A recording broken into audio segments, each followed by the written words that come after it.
शैतान हमारा यानी मसीहों का विरोधी। शैतान को बहुत सारे टाइटल्स पवित्र बाइबल में दिए गए हैं। जैसे फॉर एग्जाम्पल प्रभु यीशु कहते हैं कि वो झूठा है, वो इस संसार का हाकिम है, वो भाइयों के ऊपर दोष लगाने वाला है, वो गुमराह करने वाला है। और फिर बाइबल उसके बारे में कहती है कि वो गर्जने वाले सिंह की तरह इस खोज में रहता है कि किसको फाड़ खाए, वो खोज में रहता है। तो शैतान का एक और बहुत ही बड़ा पर्पस आपकी या हमारी जिंदगी के लिए ये है कि वो आपको पवित्र वचनों के पास जाने से रोक कर रखे। अब क्यों वो नहीं चाहता है कि पवित्र वचन आप पढ़ें, क्यों वो नहीं चाहता है कि आप पवित्र वचनों के पास जाएं, क्यों वो नहीं चाहता है कि पवित्र वचन आपकी ज़िंदगी में, आपके दिल में, आपके हृदय में जगह बनाएं? इसके बहुत सारे कारण हैं।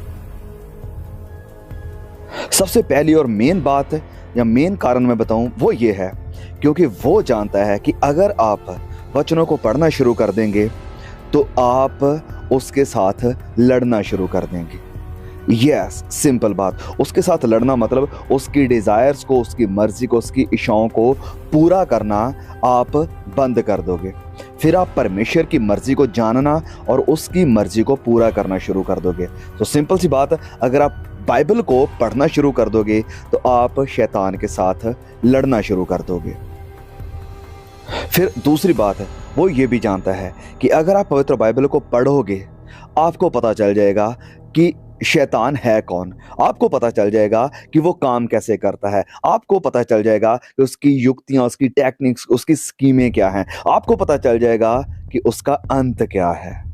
और यही वो चीज़ें हैं जो वो कभी नहीं चाहता है कि आप जानें। यही वो चीज़ें हैं जो कभी नहीं चाहता है कि आप उसके बारे में पढ़ें। जैसे कुछ हमारी ज़िंदगी का हिस्सा होता है जिसे हम छुपा कर रखते हैं, नहीं चाहते हैं कि हमारी इस चैट को कोई पढ़े, हमारे इस इमेज को या फोटो को कोई देखे। ऐसे शैतान का भी एक ऐसा डार्क सीक्रेट है पवित्र बाइबल में जो वो नहीं चाहता है कि आप उसके बारे में जानें। लेकिन आपको मेरे भाइयों बहनों जानना बहुत ही ज़रूरी है अगर आप उसे हराना चाहते हैं, अगर आप उसके ऊपर जीत पाना चाहते हैं, अगर आप जानना चाहते हैं कि पवित्र बाइबल उसके एंड के बारे में क्या बताती है। और यही कारण है कि वो आपको पवित्र वचन पढ़ने देना नहीं चाहता है। यही कारण है वो नहीं चाहता है कि पवित्र वचन आपके दिल में, आपके घर में, आपके अंदर जगह बनाए। वो ये भी जानता है कि पवित्र वचन ही वो तलवार है जिसके साथ आप उसका सामना कर सकते हैं, आप उसके साथ लड़ सकते हैं।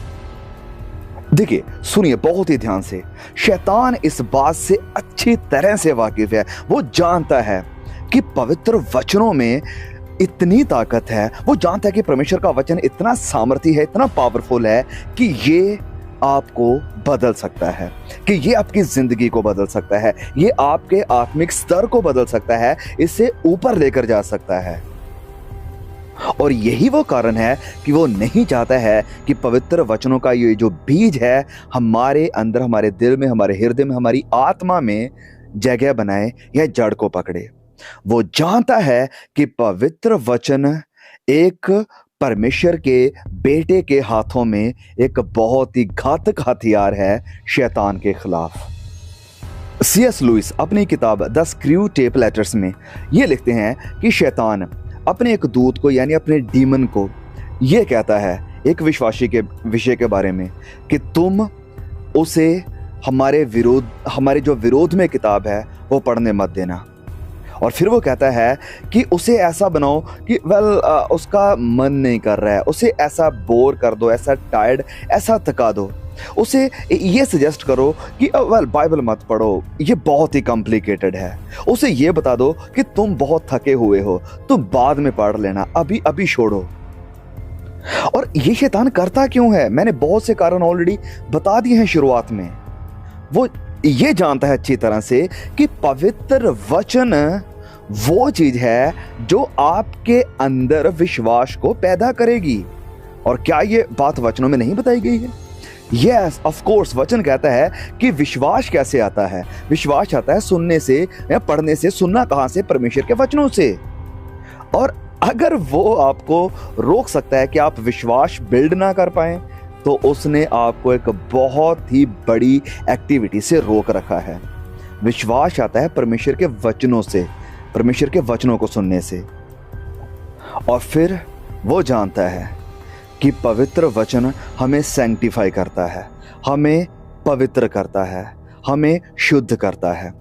प्रभु यीशु ने याद है क्या कहा यूहन्ना 17:17 में कि सत्य के यानी सच्चाई के द्वारा उन्हें पवित्र कर, उन्हें शुद्ध कर, और तेरा वचन ही सत्य है, सच्चाई है। तो ये सब कुछ जानते हुए शैतान क्या चाहता है? वो हर संभव कोशिश करता है कि आपको इस वचन से, परमेश्वर के लव लेटर से, परमेश्वर की बातों से, पवित्र बाइबल से दूर रखे। That's his purpose. तो वो कैसे आपको डिस्ट्रैक्ट करता, वो कैसे आपको रोक कर रखेगा पवित्र वचन को ना पढ़ने से? बहुत से चीज़ें हैं। सबसे पहली बात मैं बताऊं कि वो आपको डिस्ट्रैक्ट करेगा आपके फ़ोन के द्वारा, सोशल मीडिया के द्वारा, वीडियो गेम्स के द्वारा, और टीवी सीरियल्स या जो आप देखते हैं, या यूट्यूब के द्वारा। जो कुछ भी है आप इसका नाम ले सकते हैं, वो इन सब चीज़ों के द्वारा आपको डिस्ट्रैक्ट करता है। And that is what Satan is using in these days. और यही वो सारी चीज़ें हैं जिनका शैतान बड़ी ही सामर्थ्य के साथ और बड़ी ही चालाकी के साथ इस्तेमाल कर रहा है अब हमारी जवान पीढ़ी को रोकने के लिए कि कहीं वो वचनों में ना चले जाएं। देखिए, ये सारी चीज़ें जिनका मैंने जिक्र किया, जैसे यूट्यूब, सोशल मीडिया, फ़ोन, ये सब चीज़ें बुरी नहीं है। इन्हें हम परमेश्वर की महिमा के लिए यूज़ कर सकते हैं और कर रहे भी हैं। लेकिन हो सकता है कि कई बार अच्छी चीज़ें भी डिस्ट्रैक्शन का कारण बन सकती हैं। सो क्या प्रैक्टिकल टिप है, हम क्या कर सकते हैं? सबसे पहले जब आप उठते हैं, ध्यान ना दें कि आपके फ़ोन पर किसका मैसेज आया है, किसका मेल आया है, या कुछ चेक ना करें। सबसे पहला टाइम परमेश्वर को दें, प्रार्थना में और वचन को। फ़ोन को बंद कर दें, ध्यान ना दें। अगर आपको कोई ज़रूरी काम है या किसी को ज़रूरी काम है तो वो आपसे मिल लेंगे, वो चाहे थोड़ा लेट हो जाए, लेकिन इन सब चीज़ों को टर्न ऑफ कर दें जबकि आप परमेश्वर के वचनों में या प्रार्थना में बैठे हुए हैं। तो ये था उसका पहला हथियार आपको रोकने के लिए। दूसरा वो आपको बिजी रखेगा, व्यस्त रखेगा अपने दोस्तों के साथ, आपके स्कूल में या कॉलेज में या काम में या खेलों में, या आपके बच्चों को ध्यान रखने में, पालने पोषने में। इन सब चीज़ों में बिजी रखेगा कि आप वचनों के साथ टाइम स्पेंड ही ना कर पाएँ, आपको वक्त ही ना मिले कि आप वचनों के साथ बैठना है। मैं बहुत बार जब किसी अपने भाई बहन या दोस्त के साथ बात करता हूँ, मैं पूछता हूँ कि क्या आप बाइबल को पढ़ते हैं, बाइबल के साथ वक्त गुजारते हैं, सुबह को या शाम को? वो यही सवाल, उनका यही जवाब आता है कि मेरे पास टाइम नहीं है, बहुत बिजी हैं। And Satan loves that tactic. शैतान को ये उसका प्लान बहुत ही पसंद आता है कि लोगों को वो बिजी रखता है। और जब कोई कहता है कि मेरे पास वक्त नहीं होता, मैं बिजी बहुत होता हूँ, तो उसको बहुत मज़ा आता है कि वो हमें बिजी रखे। हाँ, हम बिजी हैं, हमें बहुत काम है। जिस प्रकार दुनिया बढ़ रही है, नॉन स्टॉप हो रही है, हमें भी भागना पड़ता है। दिन प्रतिदिन हम बिजी होते हैं, हमें बहुत ही कम वक्त मिलता है कि हम रुक सकें। लेकिन शैतान हमें ऐसा ही देखना चाहता है। वो हमें बिजी रखता है, वो हमें व्यस्त रखता है कि हम वचनों के पास ना आए, क्योंकि अगर हम वचनों के पास आएंगे तो हम मसीही की तस्वीर के ऊपर ढलते जाएंगे, उसके जैसे बनना शुरू कर देंगे। तो क्या करें? What is a practical tip? सुनिए, अपने वक्त को स्केड्यूल करें, अपने टाइम टेबल को बनाएं कि हाँ, मुझे इतना वक्त परमेश्वर को देना ही है। फिर चाहे कितनी भी इंपॉर्टेंट मीटिंग हो, काम हो, कुछ भी हो, कहीं भी जाना हो, ये मेरा पक्का निर्धारित समय है कि मुझे ये वक्त परमेश्वर को देना ही है, उसके वचन के साथ और प्रार्थना में। टाइम को जरूर स्केड्यूल करें। ऑलराइट, तो ये था उसका दूसरा हथियार। अब तीसरा हथियार वो जो यूज़ करता है आपको या मुझे वचन से दूर रखने के लिए, वो ये है कि वो आपको ऐसा करेगा या ऐसा बोर करेगा कि आप कहोगे कि सुसमाचारों को क्या पढ़ना, मैं ऑलरेडी जानता हूँ सारी स्टोरी को। मैं पुराने नियम को क्या पढ़ना, ऑलरेडी सारी स्टोरी को जानता हूँ। एंड ये बहुत ही ख़तरनाक है जब आप ये सोचना शुरू कर देते हैं कि मैं ऑलरेडी जानता हूँ। जैसे फॉर एग्जाम्पल, जब आप पढ़ोगे भजन संहिता 23, वहाँ पर क्या लिखा है कि यहोवा मेरा चरवाहा है, God Lord is my shepherd. मुझे किसी वस्तु की कमी ना होगी। तो जब आप इसे पढ़ते हैं आप कैजुअली इसे लेंगे, ये काफ़ी फैमिलियर है, लेकिन आप उसमें डीप नहीं जाएंगे, आप उसमें डिवोशन नहीं करेंगे, उन वचनों के ऊपर मेडिटेट नहीं करेंगे। और अगर आप मेडिटेट नहीं करेंगे तो आप उस वचन में जो रिचनेस है, जो खजाना छुपा हुआ है, उसे नहीं निकाल सकते हैं। और शैतान इसे अच्छी तरह से जानता है कि मैं पहले से ही जानता हूँ, और शैतान हमारे इस डायलॉग को इस्तेमाल करेगा और हमारी इस फैमिलियरिटी को जो वचनों के साथ है उसे इस्तेमाल करेगा कि कैसे ना कैसे करके वो हमें वचनों के ऊपर मेडिटेट करने से रोक दे, और कैसे ना कैसे करके हमारे लिए बाइबल को, वचन को बोरिंग बना दे। जब आप वचन को पढ़ते हैं, नेवर से कि मैं ऑलरेडी जानता हूँ। हमेशा कहें कि मैं आज इस वचन से नया क्या सीख सकता हूं, उसके ऊपर मेडिटेट करें। वो चाहे एक ही फ्रेज है, एक ही फ्रेज के ऊपर मेडिटेट करें तो परमेश्वर के नॉलेज के, परमेश्वर के आत्मा के, प्रभु यीशु मसीह की तस्वीर के खजाने आपको उन वचनों में देखने को मिलेंगे। तो इसके लिए कोई टिप है कि हम कैसे इस चीज से बाहर आ सकते हैं? यस, बिल्कुल। सबसे पहली बात, कभी ये दिमाग में ना सोचे कि मैं जानता हूं। हमेशा जब भी वचनों के पास आए, ये प्रार्थना करके आए कि प्रभु आज मुझे अपने वचनों के खजानों से कुछ नया देना। मुझे आज ये जो वचन पढ़ने जा रहा हूं, एक नई खुराक मिले, एक नई डोज, एक नई ताकत मिले, मुझे कुछ नया सीखने को मिले। मुझे मेरे साथ आप बात करो, जो मैं आज तक इस वचनों से नहीं सीख पाया हूं, आज मैं वो इस वचन से सीख सकूं, मेरे वचनों के ऊपर मेडिटेट कर सकूं। ऐसा करके प्रार्थना के साथ, नया कुछ लेने के साथ, परमेश्वर को सुनने के पर्सपेक्टिव के साथ जब आप वचनों के पास आएंगे तो आप जरूर वचनों को इंटरेस्टिंगली देखेंगे। वचन आपके लिए एक नई किताब बनती जाएगी, वचन आपके लिए एक बढ़िया स्वादिष्ट खाना बनता जाएगा। और चौथा, और ये शायद मैं आखिरी बात बताऊंगा, वो जो हथियार इस्तेमाल कर रहा है आज बहुत से मसीहों के खिलाफ, बाइबल को पढ़ने की क्या जरूरत है। मैं बहुत सारे सरमन सुन रहा हूँ ना यूट्यूब के ऊपर, बढ़िया बढ़िया अच्छे प्रचारक हैं, तो क्यों बाइबल को पढ़ना? बढ़िया सिखा रहे हैं, मुझे खुराक मिल रही है, आधा घंटा 1 घंटा मैं यूट्यूब के ऊपर मैसेज को सुन लेता हूँ, बाइबल के रिलेटेड को वीडियो देख लेता हूँ। सो बाइबल को क्यों पढ़ना? मेरे भाइयों बहनों, स्टॉप, रुक जाइए please please.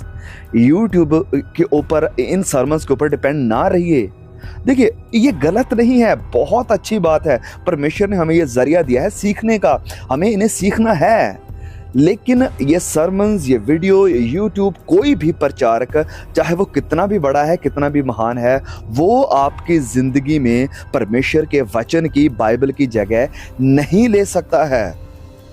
You should always be so dependent on the word of God। आपको परमेश्वर के वचन के ऊपर निर्भर रहना है। अगर आप यूट्यूबर्स को, मैसेजेस को, सरमन्स को, पास्टर को सुनते भी हैं तो आप उन्हें वचन के नजरिया से सुने। आपको मतलब वचन के लेंसेस के साथ उन्हें भी सुनना है, चाहे वो प्रचारक कितना भी बड़ा क्यों ना हो। लेकिन कभी भी उनके अंधे भक्त ना बने। सुनिए मेरी बात को, मुझे लगता है कि शायद ये बात कई लोगों को बुरी लगेगी, लेकिन कभी भी किसी भी बड़े भी प्रचारक के अंधभक्त ना बने, वरना हर एक प्रचारक और हर एक मैसेज को वचन के साथ परखें जरूर। और वो आप तभी कर पाएंगे ना जब आप वचनों के साथ वक्त गुजार रहे हैं, जब आप परमेश्वर के वचनों को जान रहे हैं, जब आप परमेश्वर से सीख रहे हैं, जब आपको पवित्र आत्मा सिखा रहा है। तो इसलिए किसी भी प्रचारक के ऊपर, किसी यूट्यूब वीडियो के ऊपर, सरमन के ऊपर डिपेंड ना रहें, वरन डिपेंड रहें सिर्फ और सिर्फ बाइबल के ऊपर, और बाइबल को जरूर पढ़ें। सुनिए मेरी बात को भाई और बहनों, आज मैं जानता हूँ बहुत से हमारे मसीही ऐसे हैं जो सिर्फ इन्हीं चीज़ों के ऊपर डिपेंड करते हैं कि मैं यूट्यूब पर सुन लेता हूँ। ये सब चीज़ मैं फिर कहूँ बुरी नहीं है, अच्छी बातें हैं, हमें बहुत कुछ सीखने को मिलता है। अलग अलग लोगों से हम बढ़िया सीख सकते हैं, नई नई बातों को सीख सकते हैं, वचनों के बारे में अच्छी चीज़ें सीख सकते हैं, सीख रहे हैं, अच्छी बात है, बहुत अच्छी बात है, मैं भी सीखता हूँ। लेकिन ये सब चीज़ें हमारी ज़िंदगी में वचनों की जगह ना लें। तो इसके लिए हम क्या कर सकते हैं? हम यही सकते हैं कि वचनों को वचनों की जगह दें। और ये जो यूट्यूब के ऊपर या पास्टर्स के या किसी के भी सरमन हम सुनते हैं, उन्हें अपनी जगह पर रखें, लेकिन बाइबल को, परमेश्वर की बातों को, परमेश्वर के वचनों को अपनी जगह पर रखें। कभी भी यूट्यूब को या सरमन्स को या वीडियोज़ को वचनों की जगह ना लेने दें। May God bless you. Please share the message, this is so informative. बहुत से लोगों की हेल्प होगी, उनके सबके साथ शेयर करें। जल्द मिलेंगे नए वीडियो के साथ, तब तक के लिए खुदा मुझे, आपको, हम सबको संभाल के रखे। आमीन।